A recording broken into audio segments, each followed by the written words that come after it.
Everyone, good evening. कैसे हो आप सब? उम्मीद यही करती हूँ कि आप सब बहुत अच्छे होंगे, अच्छा कर रहे होंगे, स्वस्थ होंगे और साथ साथ मस्त भी होंगे। तो स्वागत है आज के हमारे इस नए ब्लॉग में और आप देख रहे हो माही पटेल ब्लॉग्स और मैं हूँ कुमकुम। और अभी शाम के बज रहे हैं 4:15 और मैं आ गई हूँ सीधे किचन में। दोपहर में थोड़ी देर आराम करने के बाद 10 मिनट 20 मिनट, क्योंकि इससे ज़्यादा का टाइम तो नहीं मिल पाता है, क्योंकि 4 बजे तक तो मेरे साहब, छोटे साहब जी यानी कि मेरा बेटा, उसको खाना वाना खिलाते ही 4 सवा 4 हो जाता है। और उसके बाद से 4:45 बजे तो ये ऑफिस से घर आ जाते हैं मेरे पति देव। तो मैंने दिन में ही चने भिगो लिए थे कि शाम को उसको हल्का सा फ्राई कर लेंगे चाय के साथ। और आज आज के दिन जिम बंद रहता है हमारा, तो नहीं तो फिर सब्जी, रात की सब्जी भी अभी ही बनानी होती है। और कभी कभी आलस आता है तो कभी नहीं बनाती हूँ, कभी बना लेती हूँ। वैसे बन जाता है तो ज़्यादा सही रहता है, क्योंकि जल्दी खाना हो जाता है और जल्दी खाना हमारे लिए कितना अच्छा होता है वो तो सबको ही पता है कि जल्दी खाएंगे तो मोटापा नहीं आएगा उतना, और भी बहुत सारी बीमारियों से, और मोटापा ही तो सारी बीमारियों का जड़ है वैसे। तो बहुत सारी बीमारियों से हम बच सकते हैं, इसलिए हम लोग कोशिश यही करते हैं कि रात का खाना जल्दी से जल्दी खा लिया जाए।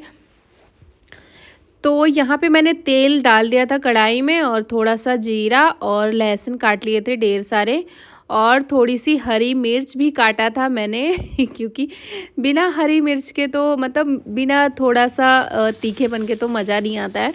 तो फिर तड़का थोड़ा सा चटक गया था और मैंने डाल दिया है प्याज। अब प्याज को बहुत ज़्यादा नहीं भूनूंगी, क्योंकि बस ऐसे ही बनाना है। तो थोड़ी देर भूनने के बाद इसमें मैं डालूँगी चने और थोड़ा सा नमक और हल्दी डालूंगी और थोड़ी देर ढक के रख दूंगी। पानी वानी नहीं कुछ डालना है, बस ऐसे ही हल्के आंच पे रखना है ताकि अच्छे से भुन जाए चना। और माही के लिए कुछ और बनाना होगा। वैसे तो शाम को दूध देती हूँ, लेकिन आज दूध नहीं पिएगा बोल रहा है, तो मैं भी छोड़ देती हूँ आज के लिए। और चना तो उससे बेचारे से खाया नहीं जाएगा, क्योंकि उसके दांतों में कैविटी है और वैसे उससे दाल चावल नहीं खाया जाता है जल्दी जल्दी, तो चना तो थोड़ा चबाना पड़ता है और वो तो माही से बिल्कुल भी नहीं हो पाएगा। तो यहाँ पे मैं आ गई थी बीच में चलाने के लिए कि कहीं नीचे से जल ना जाए। तो बस थोड़ी देर में बन के तैयार हो जाएगा और इनका भी टाइम हो ही रहा था आने का। तो मैंने सोचा कि चाय भी रख देते हैं या फिर दूध निकाल के रख लेते हैं जब ये आएंगे। और नहाने जाएंगे, जितनी देर में नहाएंगे उतनी देर में चाय तो बन जाएगा। तो यहाँ पे दूध निकाल रही हूँ मैं चाय के लिए। और जब हम खुद पे ध्यान देते हैं ना, तो थोड़ा बदलाव तो नज़र आता ही हमें हमारे अंदर। और वो बदलाव देख के ना मुझे बहुत ही ज़्यादा खुशी होती है। मैं बात कर रही हूँ कि थोड़ा सा वज़न तो नहीं कम हुआ है, लेकिन कपड़े थोड़े से ज़रूर ढीले हो गए हैं, शेप ज़रूर थोड़ा सा सही हो गया है एक्सरसाइज करने से। और इस बार मैं सोच रही हूँ ना कि 1 साल तक कंटिन्यू करूँगी एक्सरसाइज, और बीच में मैं गैप नहीं लूँगी कोई।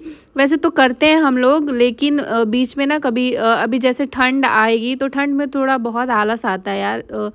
मतलब एक्सरसाइज वॉक या फिर थोड़ा घर से निकलना ही, रजाई से निकलना ही मुश्किल हो जाता है। तो बीच में ठंड में छोड़ देती हूँ मैं, लेकिन इस बार मैंने ठाना है कि मैं तो नहीं छोड़ने वाली इस बार। तो खुद को थोड़ा सा पतला देख के मुझे तो बहुत अच्छा फील होता है, अच्छा लगता है। और इस तरह से ये भी आ जाते हैं ऑफिस से। और मैं चाय भी ना दोपहर में ऐसे ही लगा के उसमें भूल गई थी और अभी को देख रही हूँ मैं।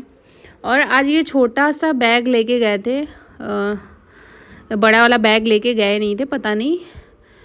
तो ये चले गए थे नहाने और दोपहर के बर्तन थे मेरे धुले हुए, तो मैंने सोचा कि लगा लेती हूँ स्टैंड में। और कुछ बर्तन, सारे बर्तन तो स्टैंड में नहीं आ पाते हैं, लेकिन जितने आते हैं उतने लगा देती हूँ। और बड़े बर्तन तो बिल्कुल भी नहीं आ पाएंगे इसमें। तो छोटे छोटे ग्लास, कटोरी, थाली, ये सब स्टैंड में लगा देती हूँ। और नीचे थोड़ा सा जो स्पेस है उसमें कप और इन लोग के टिफ़िन जो होते हैं, धुलने के बाद पानी निकल जाता है तो उसको उसमें रख देते हैं। ये भी बहुत बड़ा टास्क है यार, बर्तन को धुलो, पानी निकलने का वेट करो, फिर लगाओ, फिर खाना बनाते टाइम, खाते टाइम फिर निकालो। तो ये काम का सिलसिला ना ख़त्म ही नहीं होने वाला है कभी भी हमारे जीवन से। और यहाँ पे माही जी कर रहे हैं अपना होमवर्क, और होमवर्क में ये कर रहे हैं अपना ड्राइंग का काम। इनको बहुत मज़ा आता है ड्राइंग करने में। तो यहाँ पे ये कलर रखे रखे ना सूख गया, तो वो उसमें पानी डाल पानी डाल के उसको सही कर रहा है। तो यूज उतना होता नहीं है तो रखे रखे सूख जाता है। तो फिर इस तरह से मेरा बर्तन भी सारा रखा गया था, और इधर चाय भी उबल रहा था, और दूसरी साइड चना भी मेरा भुन गया था। और ये भी अपना नहा वहाँ के बैठे हुए थे रूम में। और अभी आपको मौसम दिखाती हूँ। अभी शाम के 5 बज रहे हैं, लेकिन धूप उतनी ही तेज़ है। इतनी कड़क धूप हो रही है ना आजकल की, पूछो मत। मतलब बाहर निकलना जैसे मुश्किल सा हो गया है। बाहर निकलो तो पूरा एकदम से जैसे लगता है कि स्किन ही जल जाएगी। तो जब तक बहुत ज़रूरी काम ना हो तब तक मैं तो बाहर निकलने से बचती हूँ। वैसे दोपहर में तो जाना ही होता है माही को बस स्टॉप से घर लाने के लिए। तो चाय बन गया है हमारा, और चलो अब थोड़ी देर में मतलब चाय को एंजॉय करते हैं। और माही से पूछा मैंने क्या खाना है, तो बोल रहा है कि मैगी दे दीजिए, तो मैगी दे दिया था मैंने। और चाय पीने के बाद मैं तुरंत ही आ गई थी बर्तन को धुलने के लिए, जो भी बर्तन, कढ़ाई और चाय के जो बर्तन थे, क्योंकि उसके बाद मुझे जाना था मार्केट में। और ये साड़ी मैंने तीज के लिए मंगाई है। कुछ समझ में नहीं आ रहा था, ऑनलाइन ही मंगाई है मैंने। कुछ समझ ही नहीं आ रहा था क्या मंगाऊँ। और इस बार मुझे ग्रीन कलर का पहनने का बहुत मन हो रहा था। तो फिर यही एक साड़ी, ये भी कुछ मतलब एकदम जैसे नहीं होता कि एक नज़र में जो पसंद आ जाता है उस टाइप का नहीं है, लेकिन कुछ कोई ऑप्शन नहीं लग रहा था मुझे। और एक साड़ी ख़रीदने के लिए बाज़ार जाके लेके आना वो थोड़ा ज़्यादा वो लगता है। तो अब मैं सोच रही हूँ अगर कभी मैं मार्केट जाऊँगी ना तो कुछ एक्स्ट्रा चीज़ें लेके आनी चाहिए यार, वो तो काम ही आता है बाद में। और इस तरह से मैंने रख लिया था एक थैले में, और निकल गए हम लोग मार्केट की तरफ। और यहाँ पे आज माही को भी जाना होगा हमारे साथ, क्योंकि आज तो बंद रहता है हमारा क्लब हाउस। तो नहीं तो माही फिर खेलते हैं, उनको जाने में बाहर हम लोग के साथ कोई इंटरेस्ट नहीं रहता है, और नहीं तो थक जाता है अलग से। और शाम हो चुकी है, अभी धूप भी नहीं है तो काले भी नहीं होंगे हम लोग। क्या मुझे फ़र्क पड़ता है इन लोग का तो नहीं पता। और हम लोग आ गए थे बुटीक, और यहाँ आए तो देखा कि ये तो बंद है। फिर आ गए थे दूसरी साइड, और इनका दुकान बाहर से देख के समझ ही नहीं आ रहा था यार अंदर कैसे जाना है। तो फिर ये दुकान ना एकदम कोने में था, एकदम से कोने में। तो रास्ता पूछ के हम लोग आ गए थे। ब्लाउज़ दिया मैंने, साड़ी दी मैंने फॉल पिको के लिए। और उसके बाद ये वीडियो है दूसरे दिन का, जो कि मैं इसी में ऐड कर रही हूँ। तीज भी आने वाली है, तीज, तो उसके लिए सामान लेना था मुझे। तो मैंने सोचा कि जल्दी से ये भी काम करके ख़त्म करते हैं। तो आ गई थी मैं मार्केट में, और चूड़ियाँ देख रही हूँ।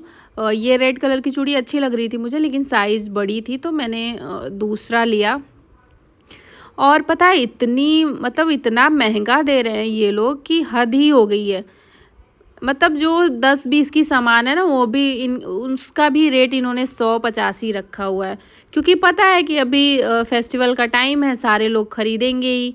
और तो इसलिए अब क्या करें भाई, लेना तो पड़ेगा ही। लेकिन महंगाई बहुत ज़ोरों शोरों पे है यार, इतनी महंगी हो गई हैं चीज़ें। और ये ना दूसरी साइड से जाके मंदिर के लिए कुछ कपड़े देख रहे थे, जिधर से भैया बैठ के बेच रहे हैं ना उस साइड होके। तो एक लड़की आती है, उसको लगता है कि ये भी सामान ही बेच रहे हैं, तो बोल रही है भैया ये कितने की है, ये कितने की है। तो मैं उसको देखे जा रही हूँ भाई फिर मैं बोल रही हूँ वो सामान नहीं बेच रहे हैं, फिर भी उसको सुनाई नहीं दिया, फिर पूछ रही है वो। तो मैंने बोला भैया वो सामान बेचने वाले नहीं हैं, वो मेरे पति देव जी हैं। तो बोल रही है कि मुझे लगा अरे वो उस साइड से जाके देख रहे हैं ना, तो मुझे लगा कि वो दे रहे थे। तो इतनी हंसी आई ना हम लोग को। तो यहाँ पे लगभग मेरा सारा सामान मैं ले चुकी थी। और तीज के लिए ना, तीज व्रत का कथा का किताब देख रही थी मैं, तो वो भी मिल गया था मुझे, मैंने उसको भी ले लिया। तो इस तरह से लगभग थोड़ी बहुत तैयारियां हो चुकी हैं मेरी तीज के लिए। और यहाँ पे सामान लेने के बाद मैंने बोला पूछा तो भैया बोल रहे हैं टोटल इनका 500 हुआ था। तो मैंने बोला कुछ कम तो करो भैया, तो बोल रहे नहीं कम नहीं हुआ। और यार बिल्कुल भी कम नहीं करते हैं ये लोग। तो आज के ब्लॉग में बस इतना ही, मिलते हैं हमारे अगले ब्लॉग में। Bye bye, take care.